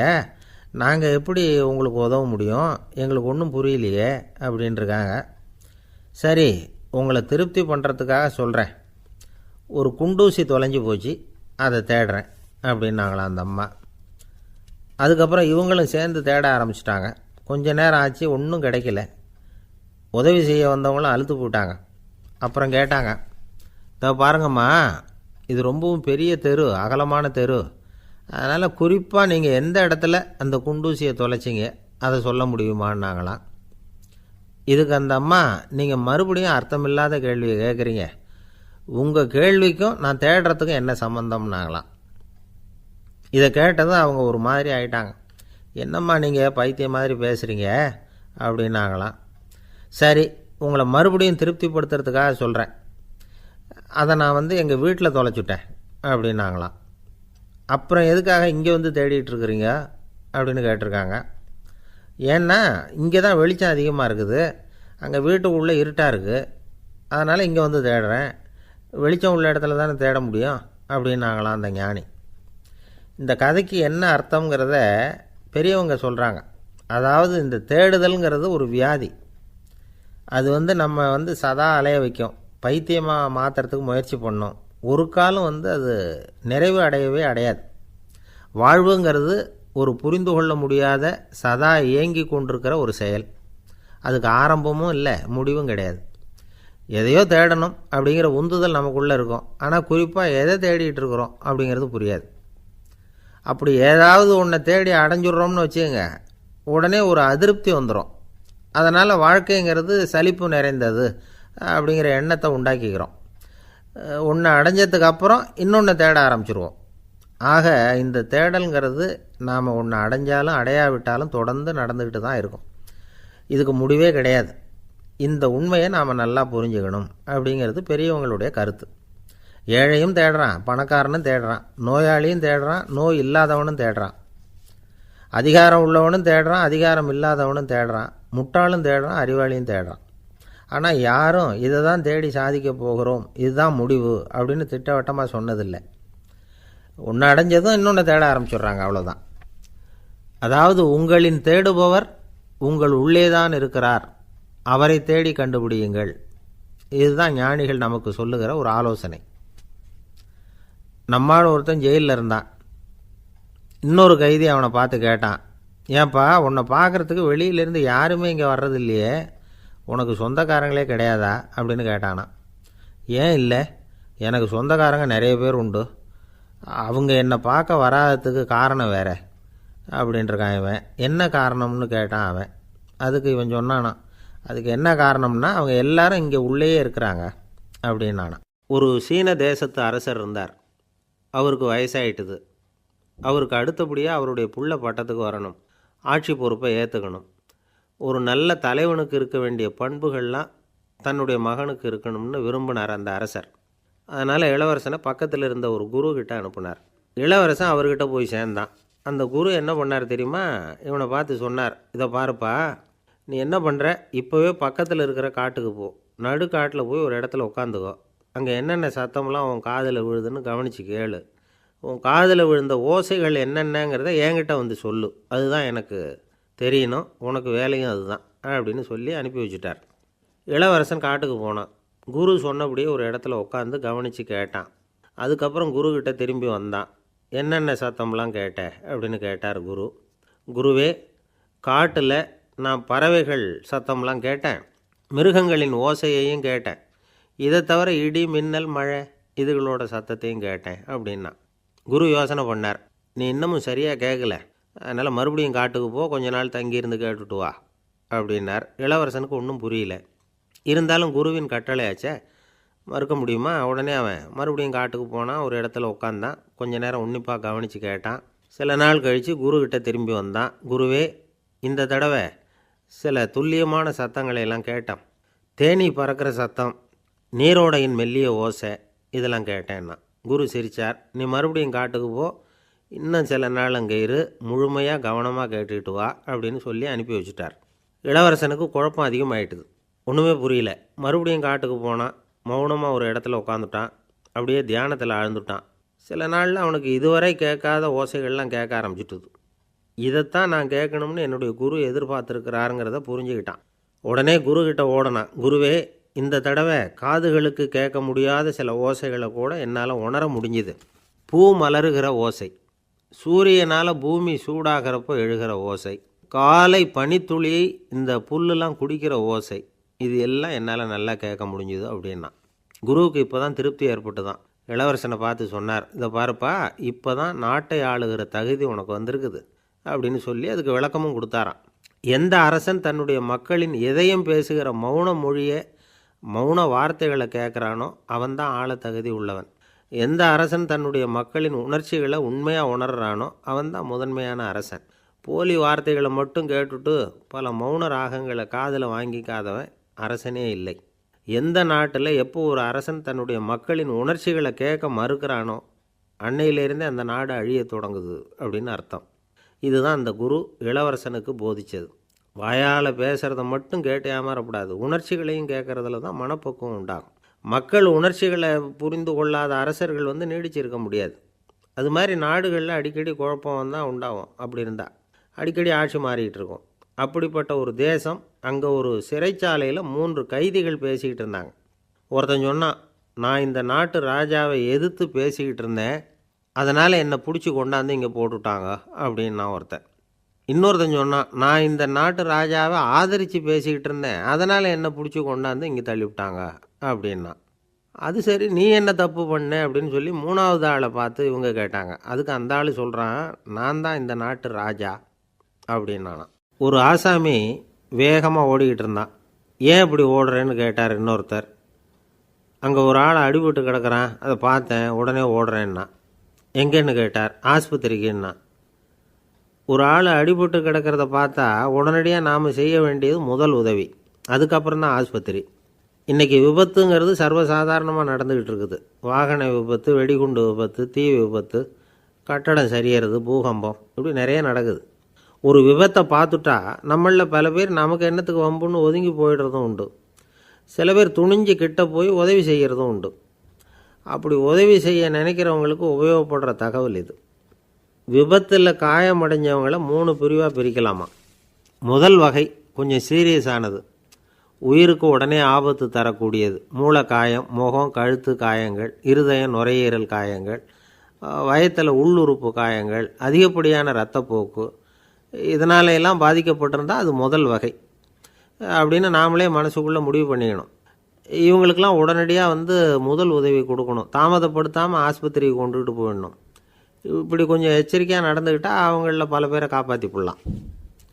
ரெண்டாவது வகை எப்படின்னா, முதல் உதவி விரைவாக கிடைச்சா உயிர் பிழைக்கக்கூடிய மார்பு காயங்கள், கைகால் எலும்பு முறிவு, இடுப்பு முதுகெலும்பு காயம், சீரான இரத்த சேதம், இப்படிப்பட்டவங்களை ரெண்டாவது வகையாக பிரிக்கணும்.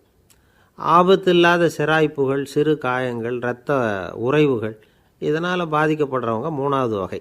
ஒருத்தர் தலையில் அடிபட்டு நினைவு விழுந்துட்டார்னு வச்சுங்க, அவருக்கு வாந்தி வர்றதுனால புறையேறி மூச்சு அடைப்பு உண்டாகும். இப்படி ஆகாமல் இருக்கிறதுக்காக தலையை ஒரு பக்கமாக சாய்ச்சி வைக்கலாம். நாடி துடிப்பையும் இதய துடிப்பையும் தொட்டு பார்க்கணும். அது குறைஞ்சிருந்தாலும் சரி, நின்று இருந்தாலும் சரி, அவர் மார்பை நிமிஷத்துக்கு 80 தடவை உள்ளங்கையால் அழுத்தி இதய துடிப்பை மீட்கிறதுக்கு உதவி பண்ணணும். கழுத்தில் காயம்பட்டாலும் ஆபத்து அதிகம். கழுத்துக்கு அடியில் ஒரு துண்டை மடித்து வைக்கலாம். 2 பக்கமும் சின்ன தலையணை அல்லது துணி மடிப்புகளை வச்சு கழுத்தை அதிகமாக அசையாமல் பார்த்துக்கலாம்.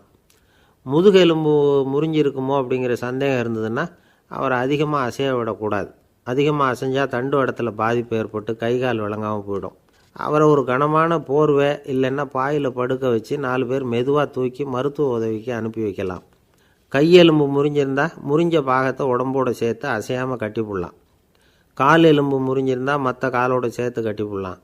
முறிஞ்ச பாகம் தொங்காமல் பார்த்துக்கணும். அப்போ தான் வீக்கம் உண்டாகாமல் இருக்கும். வெட்டு காயம், குண்டடிப்பட்ட காயம், இதிலெல்லாம் இரத்தப்போக்கு அதிகமாக இருக்கும். ரத்தம் வெளியேற ஆபத்து அதிகம். சுத்தமான துணியை பல மடிப்புகளை மடித்து காயத்தின் மேலே வச்சு அழுத்தமாக ஒரு 10 நிமிஷம் பிடிச்சிக்கணும். ரத்தம் நின்ன உடனே காயத்துக்கு கட்டு போடலாம். சில சமயம் காயம்பட்ட பாகத்தை உயரமாக தூக்கி பிடிச்சிக்கிட்டா தான் ரத்த கசிவு நிற்கும். இந்த விவரங்களையெல்லாம் கொஞ்சம் மனசில் வாங்கி வச்சுக்கிட்டோம்னா சமயத்தில் உதவும். ஏன்னா இந்த காலத்தில் விபத்து எந்த ரூபத்தில் எப்போ வரும்னு யூகிக்கவே முடியல. நண்பர் ஒருத்தர் சொன்னார், நேற்றுக்கு பாருங்கள் சார், என் கண்ணு முன்னாடியே ஒரு சின்ன விபத்து நடந்ததுன்னார். என்னன்னு விசாரித்தோம். ஒரு பஸ்ஸில் வந்துக்கிட்டு இருந்தேன். அந்த பஸ்ஸில் பின்பக்கம் படி ஓரமாக நின்றுக்கிட்டு இருந்த ஒருத்தர் ரோட்டில் விழுந்துட்டார். டிரைவர் அதை கவனிக்கலை, நிறுத்தாமல் அவர் பாட்டுக்கு போகிறாருன்னார். கண்டக்டர் உடனே விசில் கொடுத்து பஸ்ஸை நிறுத்த வேண்டியது தானே அப்படின்னோம். அதுதான் சார் முடியாமல் போச்சுன்னார் அவர். ஏன்னு கேட்டாங்க. தவறி கீழே விழுந்ததே அந்த கண்டக்டர் தான் சார் அப்படிங்கிறார். ஒரு நண்பர், அவர்கிட்ட பேசிக்கிட்டு இருந்தேன். மனித உறவுகள் பற்றி அவர் சொல்லிகிட்டு இருந்தார். அமெரிக்காவில் தந்தை மகன் உறவு எப்படி இருக்குது அப்படிங்கிறத விளக்கிறதுக்கு அவர் ஒரு கதையை சொன்னார். ஒரு அப்பா பகல் பூராவும் அலுவலகத்தில் வேலை, ஓடி ஆடி உழைச்சிக்கிட்டு களைச்சி போய் ராத்திரி 10 மணிக்கு மேலே வீடு திரும்பினான். வீட்டு வாசலில் அவரோட மகன் காத்துக்கிட்டு இருக்கிறான். இன்னமும் தூங்கலை. அப்பாவை வாசல்லையே தடுத்து நிறுத்தி, அப்பா உனக்கு சம்பளம் எவ்வளவு அப்படின்னு கேட்குறான். ஏற்கனவே ஆஃபீஸு பிரச்சனைகளால் அலுத்து போய் திரும்புகிற அப்பாவுக்கு கோவம் வந்துட்டுது. என்னடா இப்படிலாம் கேளுன்னு உங்கள் அம்மா உனக்கு சொல்லி கொடுத்தாளா அப்படின்னு சொல்லிவிட்டு உள்ளே போய் சட்டையை கட்டி மாட்டிவிட்டு குளிச்சுவிட்டு மறுபடியும் வெளியில் உடையை மாற்றுகிற சமயம் அப்போ மறுபடியும் மகன் உள்ளே நிற்கிறான் அவர் முன்னாடியே. அப்பா உனக்கு எவ்வளவு சம்பளங்கிறான் மறுபடியும். அப்பாவுக்கு எரிச்சல் அதிகமாகிட்டுது. மணிக்கு $20 போதுமா அப்படின்னார். அப்படின்னா எனக்கு ஒரு $10 தர முடியுமான்னா மகன். இதுக்கு தான் என் சம்பளம் எவ்வளவுன்னு கேட்டியா? 2ஆம் வகுப்பு படிக்கிற உனக்கு எதுக்குடா $10 அப்படின்னு கத்திவிட்டு தொலைக்காட்சி பெட்டியின் முன்னாடி போய் உட்காந்துக்கிட்டு ஏதோ நிகழ்ச்சியை பார்க்க ஆரம்பிச்சிட்டார். கொஞ்ச நேரம் கழித்து மறுபடியும் மகன் நிற்கிறான். அப்பா ப்ளீஸ் எனக்கு ஒரு $10 கொடுக்க முடியுமா? மகனுடைய கண்களில் கண்ணீர். என்னடா அவன் கண்ணீரை காட்டி காரியம் சாதிக்கலாம்னு பார்க்குறியா? ஒரு காசு கூட கொடுக்க மாட்டான் போ அப்படின்னு விரட்டி விட்டான். மகன் கண்ணீரை தொடச்சிக்கிட்டே கண்ணை தொடச்சிக்கிட்டு பேசாமல் போய் படுத்துக்கிட்டானான். கொஞ்ச நேரம் ஆச்சு. அப்பாவோட கோபம் கொஞ்சம் கொஞ்சமாக குறைஞ்சிது. பிள்ளைகிட்ட கோபமாக கத்துனது தப்பு தாங்கிறது புரிஞ்சுது அவனுக்கு. எழுந்திரிச்சு போனான், படுக்கை இறக்கி போனான். மகனை பார்த்தான். அவன் தலையணையை கட்டி பிடிச்சிக்கிட்டு அழுதுகிட்டு இருக்கிறான். அவனை மெல்ல நெருங்கி அவங்ககிட்ட எதமாக பேசுகிறதுக்கு ஆரம்பித்தானான். எதுக்குடா உனக்கு $10 பள்ளிக்கூடத்தில் கேட்டாங்களா அப்படின்னு கேட்டானான். மகன் சொல்லியிருக்கான், இல்லை டாடி, உனக்கு 1 மணி நேரம் சம்பளம் $20ன்னு சொன்னேன். நீ ஏற்கனவே எனக்கு கொடுத்த பாக்கெட் மணி $10 என்கிட்ட இருக்குது. இப்போ நீ இன்னொரு $10 கொடுத்தீங்கன்னா அதையும் சேர்த்து $20 ஆகிடும். அந்த $20 நான் உனக்கு கொடுத்துருவேன். அப்படி கொடுத்தா நீ என் கூட 1 மணி நேரம் செலவழிப்ப இல்லையா? அதுக்காக தான் $10 கேட்டேன் அப்படின்னு சொன்னானான். அந்த அப்பா கண்ணு கலங்கி போச்சான். ஆதரவோடு தன்னுடைய மகனை கட்டி பிடிச்சி அழ ஆரம்பிச்சிட்டாராம். இதுதான் நண்பர் சொன்ன கதை. அமெரிக்கா மட்டும் இல்லை, உலகம் பூராவும் இன்றைக்கி மனித உறவுகள் இப்படி தான் மாறிட்டுருக்கு. பெரியவர்கள் அறிவுரை என்ன தெரியுமா? உங்கள் குழந்தைகளிடமிருந்து குழந்தை பருவத்தை பிரித்து விடாதீர்கள் அப்படிங்கிறது தான். அதாவது இன்றைய குழந்தைகள் தங்கள் பிருந்தாவனத்தை இழந்து விடுகிறார்கள் அப்படிங்கிறது அவங்களுடைய கருத்து. இந்த நிலைக்கு நாம் காரணமாக இருந்துடக்கூடாது. குழந்தைகளோட விளையாடுவோம், குடும்பத்தோடு உறவாடுவோம் அப்படிங்கிறது தான் நம்முடைய நோக்கமாக இருக்கணும். இன்றைய உறவு முறைக்கு இன்னொரு உதாரணம் சொல்லுவாங்க. ஒருத்தர் வந்தாராம், அவர் பக்கத்தில் ஒரு சின்ன பையன். நாம் அவரை விசாரிக்கிறோம், யார் இந்த பையன் அப்படின்னா அவர் சொல்கிறார், இவன் எனக்கு தூரத்து உறவு அப்படின்னாராம். இந்த தூரத்து உறவுன்னா எப்படின்னு இருக்கான். இதுக்கு அவன் சொல்லியிருக்கிறான், இவன் எங்கள் அப்பாவுக்கு 8வது புள்ள அப்படின்னானான். ஒரு ஊரில் ஒரு பெரிய ஞானி இருந்தார். அவர் படுக்கையில் இருந்தார். இன்னும் கொஞ்சம் நேரம்தான் அவர் இந்த உலகத்தில் இருக்க போகிறார். அவரை சுற்றி ஏகப்பட்ட கூட்டம். ஏற்கனவே அவருடைய உபதேசங்களை கேட்டவங்க பல பேர் அவரை சுற்றி நிற்கிறாங்க. அந்த ஞானி மெதுவாக கண்ணை திறந்து பார்க்குறார். எல்லாரும் அவருடைய கடைசி வார்த்தையை கேட்கறதுக்காக அவளோட காத்துக்கிட்டு இருக்கிறாங்க. அந்த ஞானி மெதுவாக பேச ஆரம்பித்தார். நான் என்னுடைய வாழ்நாள் பூராவும் உங்களுக்கு நிறைய போதனைகள் சொல்லிக்கிட்டு இருக்கிறேன். பேரானந்தம், மகிழ்ச்சி, தியானத்தன்மை, இதை பற்றியெல்லாம் சொல்லியிருக்கிறேன். இப்போ நான் வேறு ஒரு கரைக்கு போய்கிட்டுருக்கிறேன். நான் இனிமேல் இந்த கரையில் இருக்க மாட்டேன். நீங்கள் நான் சொன்னதையெல்லாம் கேட்டீங்க, ஆனால் எதையும் நீங்கள் நடைமுறைப்படுத்தி பார்க்கல. எல்லாம் கேட்டதோடு சரி, அதோடு விட்டுவிட்டீங்க. அப்புறம் அதை தள்ளி போட்டுக்கிட்டே வந்துட்டீங்க. மேலும் அதை தள்ளி போடுறதுல எந்த பிரயோஜனமும் கிடையாது. இப்போ நான் போய்கிட்டு இருக்கிறேன், உங்களில் யாராவது என்னோட வர்றதுக்கு தயாரா அப்படின்னு கேட்டார். அவ்வளவுதான். யாரும் வாயை திறக்கலை. ஒரே மௌனம், சத்தமே இல்லை. ஒருத்தர் பார்த்துக்கிட்டே நிற்கிறாங்க. அந்த கூட்டத்தில் ஒரு ஆள் அந்த ஞானி கூடவே 40 வருஷத்துக்கு மேலே இருந்திருக்கிறான். அவனும் வாயை திறக்காமல் இன்னொருத்தன் முகத்தை பார்த்துக்கிட்டே நிற்கிறான். இந்த சமயத்தில் பின்னாடி நின்றுக்கிட்டு இருந்த ஒருத்தன் கையை தூக்கினான். ஞானி அவனை பார்த்தார். சரி, ஒருத்தனுக்காவது நம்மோட வர்றதுக்கு தைரியம் இருக்குது அப்படின்னு நினச்சார். ஆனால் அந்த ஆள் என்ன சொன்னான் தெரியுமா? ஐயா, நீங்கள் கேட்குறப்போ நான் உடனே எழுந்திருக்கல, கையை மட்டும்தான் தூக்கினேன். என்ன காரணம்னா, நான் எப்படி அடுத்த கரைக்கு சேர்றதுங்கிறது தெரிஞ்சுக்கிறதுக்காக தான். அந்த விவரத்தை மட்டும் இப்போ உங்ககிட்ட இருந்து நான் தெரிஞ்சுக்க ஆசைப்பட்றேன். ஏன்னா இப்போ நான் உங்கள் கூட வர்றதுக்கு தயாராக இல்லை. எவ்வளவோ காரியங்களை நான் இன்னும் இங்கே முடிக்க வேண்டி இருக்குது. வீட்டுக்கு ஒரு விருந்தினர் வந்திருக்கிறார். என்னுடைய இளைய மகனுக்கு கல்யாணம் பண்ணி வைக்கணும். அதனால் இன்றைக்கி உங்கள் கூட வர முடியாது. அது மட்டும் இல்லை, இப்போ உங்கள் கூட அடுத்த கரைக்கு வந்தால் திரும்பி வர முடியாதுன்னு வேறு சொல்கிறீங்க. அதனால் இப்போ நான் வரல. இன்னொரு நாள் நிச்சயமாக நான் வர்றேங்க, உங்களை சந்திக்கிறேன். அதனால் இப்போ நீங்கள் இன்னொரு தடவை எங்களுக்கு விளக்கமாக சொல்லணும். ஏற்கனவே பல தடவை சொல்லியிருக்கிறீங்க.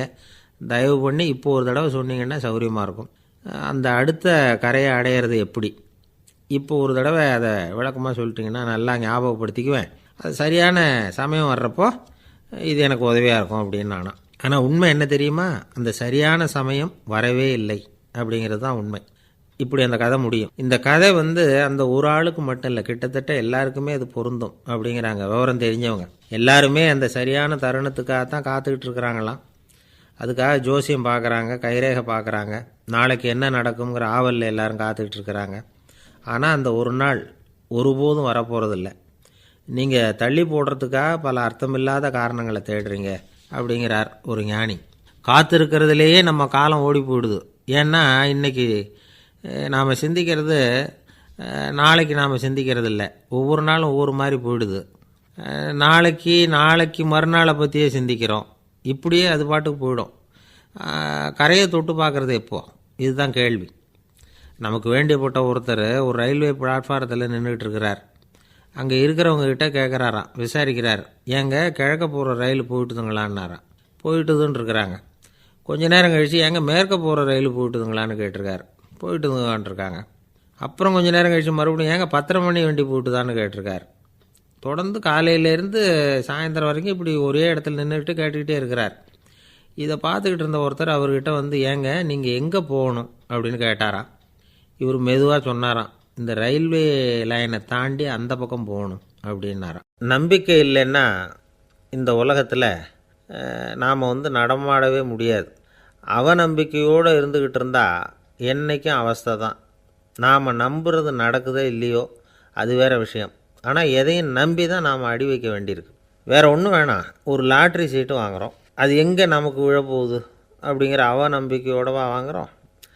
பரிசு நமக்கு தான் அப்படிங்கிற நம்பிக்கை உள்ளூர இருக்கிறதுனால தான் அதை வாங்குகிறோம். இருந்தாலும் முடிவு வேறு மாதிரி ஆகிடுது. அதுக்காக மனசு சோர்ந்து போகிறதில்ல, அடுத்த மாதமும் சீட்டு வாங்குகிறோம். இந்த நம்பிக்கை தான் மனித வாழ்க்கைக்கு ஆதாரம். ஒரு கடையில் போய் டீ சாப்பிட்றீங்க, அந்த டீ நல்ல டீ தானா, அதில் விஷம் கலந்துருக்குமா அப்படிங்கிற சந்தேகம் வந்துட்டுதுன்னு வச்சுங்க.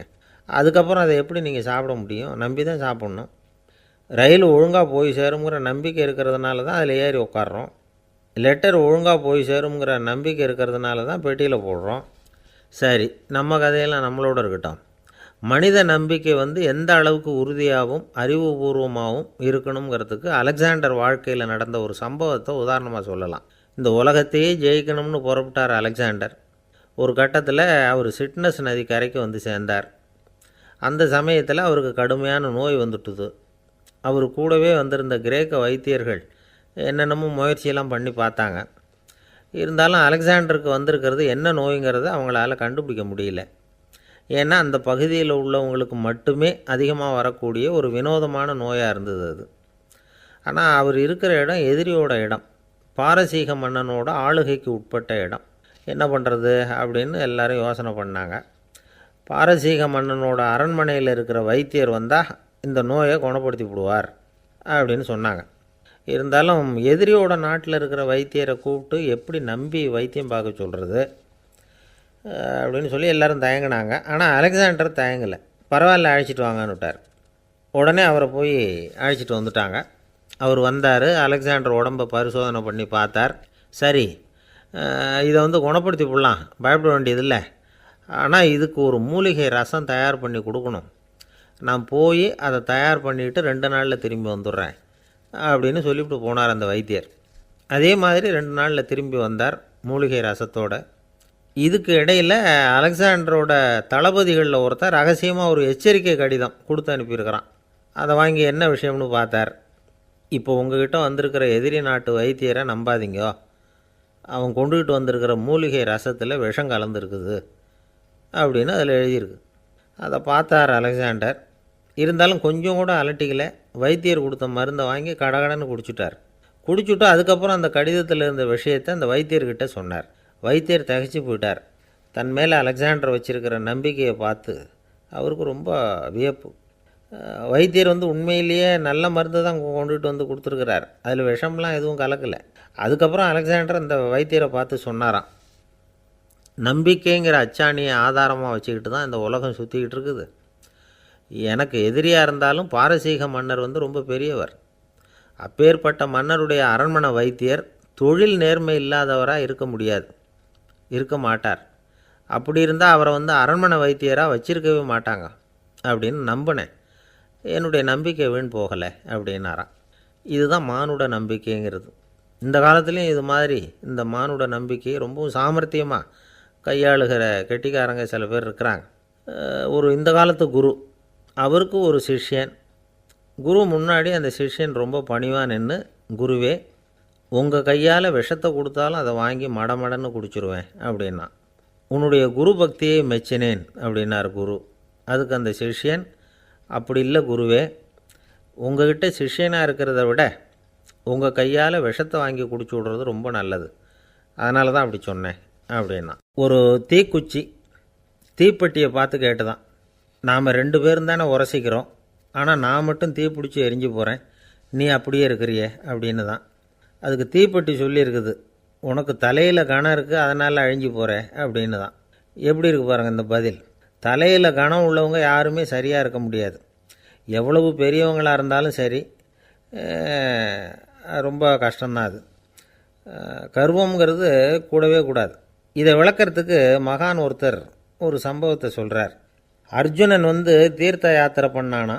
அப்போது தென்னிந்தியாவுக்கு வந்திருக்கிறான். ராமேஸ்வரத்துக்கு போனப்போ அங்கே இலங்கைக்கு கல்லுலாம் அடுக்கி போடப்பட்டிருந்த பாலத்தை பார்த்தானா. ஒரு சின்ன குரங்கு அதுக்கு பக்கத்தில் விளையாடிக்கிட்டு இருந்திருக்கு. அதை பார்த்துட்டு அர்ஜுனன் சிரிச்சிருக்கான். ஏன் சிரிக்கிறேன்னு கேட்டிருக்கு அந்த குரங்கு. ராமன் மிகச்சிறந்த வில் வீரன். அப்படி இருக்கிறப்போ அவன் இலங்கைக்கு அம்புகளாலேயே ஒரு பாலம் கட்டியிருக்கலாம். அதை விட்டுட்டு போயும் உன்ன மாதிரி குரங்குகளை துணையாக வச்சுக்கிட்டு இப்படி ஒரு கருங்கல் பாலத்தை கட்டியிருக்கிறானே அப்படின்னானா. அம்புகளால் பாலம் கட்ட முடியுமா அப்படின்னு கேட்டு தான் குரங்கு. ஏன் முடியாது, என்னால் முடியுமேன்னு இருக்கான் அர்ஜுனன். அம்பால் பாலம் கட்டலாம், இருந்தாலும் என்ன மாதிரி குரங்குகள் ஏறி நடந்தால் அது தாங்குமா? அதனால தான் ராமர் கருங்கல் பாலமே கட்டினார் அப்படின்னுது குரங்கு சொல்லிச்சான். அப்படியே சொல்கிற, நான் வேணும்னா இப்போ அம்புகளாலேயே ஒரு பாலத்தை கட்டுறேன், நீ அது மேலே ஏறி நடந்து பார். பாலம் விழுந்துட்டுதுன்னா நான் தீ மூட்டி அதில் குதித்து உயிர் தியாகம் பண்ணிவிடுறேன் அப்படின்னு நான் ரொம்ப கோபமாக. உடனே அந்த சின்ன குரங்கு பெரிய உருவம் எடுத்துட்டு தான் கையில் கதையோடு அர்ஜுனன் முன்னாடி நிற்கிறான் அனுமன். பார்த்தா, என்னுடைய தலைவர் ராமரையா இழிவாக பேசுகிற, நீ இப்போ பாலம் கட்டு, நான் என்னுடைய பலத்தை காட்டுறேன் அப்படின்னு அனுமன். அர்ஜுனன் தன்னுடைய காண்டிபத்தை எடுக்கிறான், சரமாரியாக அம்புகளை விடுறான். அதெல்லாம் ஒன்றோட ஒன்று கோத்துக்கிட்டு அப்படியே பாலம் மாதிரி நிற்கிது. அர்ஜுனன் தலை நிமிர்ந்து நின்னான். அனுமன் உயர கிளம்பி அங்கேருந்து பாலத்தில் பொத்துன்னு இறங்கினான். பாலம் அப்படியே நொறுங்கி போச்சு தூள் தூளாக. என்ன அர்ஜுனா, இப்போ என்ன செய்ய போகிற அப்படின்னு நான் ஏளனமா. அர்ஜுனன் தலையை தொங்க போட்டுக்கிட்டான். சொன்னபடி தீ மூட்டி அதில் குதிக்கிறதுக்காக 3 தடவை சுற்றி வந்தான். அப்போது கிருஷ்ணர் அங்கே வந்தார். என்ன அர்ஜுனா, என்ன நடக்குது, என்ன இது அப்படின்னு ஒன்றும் தெரியாத மாதிரி கேட்டார். அர்ஜுனன் வாயை திறக்கிறதுக்கு முன்னாடி அனுமன் வாயை திறந்தான், நடந்ததை சொன்னான். அர்ஜுனன் சவால் விட்டபடி உயிர் திறந்தே ஆகணும்னா அனுமன். கிருஷ்ணர் யோசனை பண்ணார். நல்லது, இந்த சவால் விட்டதுக்கும் நடந்ததுக்கும் யார் சாட்சி? பெரியவர் ஒருத்தரை சாட்சியாக வச்சுக்கிட்டல்லவா நீங்கள் இந்த போட்டியை நடத்தியிருக்கணும் அப்படின்னார். அதனால் என்ன, இப்போ மறுபடியும் அந்த போட்டியை நடத்திவிட்டா போச்சு, என்னால் அந்த அம்பு பாலத்தை நொறுக்க முடியாதா அப்படின்னு அனுமன். சரி, இப்போ மறுபடியும் அது நடக்கட்டும்னார் கிருஷ்ணர். அர்ஜுனன் அம்பு பாலம் அமைச்சான். அனுமன் ஏறி குதிச்சான். பாலம் அசைஞ்சு கொடுக்கவே இல்லை, அவ்வளோ உறுதியாக இருக்குது. இப்போ அனுமன் தலையை குனிஞ்சிக்கிட்டான். அர்ஜுனன் நன்றியோடு நிமிர்ந்து பார்த்தான். கிருஷ்ணருடைய தோள்கள்லேயும் முதுகள்லேயும் ரத்தம். என்ன சுவாமி, என்ன நடந்ததுன்னு நான் பதறி போய், உன் அம்பு பாலத்தை நான் தான் முட்டு கொடுத்து தாங்கிக்கிட்டு இருந்தேன். அனுமன் குதித்தப்போ என் மேலே ஏற்பட்ட காயங்கள் இவை. பின்ன உன்னுடைய அம்பு பலத்தினாலேயா பாலம் நின்றுதுன்னு நினைக்கிற அப்படின்னாரான். முதல்ல அர்ஜுனன், அப்புறம் அனுமன் 2 பேருக்குமே கர்வபங்கம் ஆயிட்டு தான்.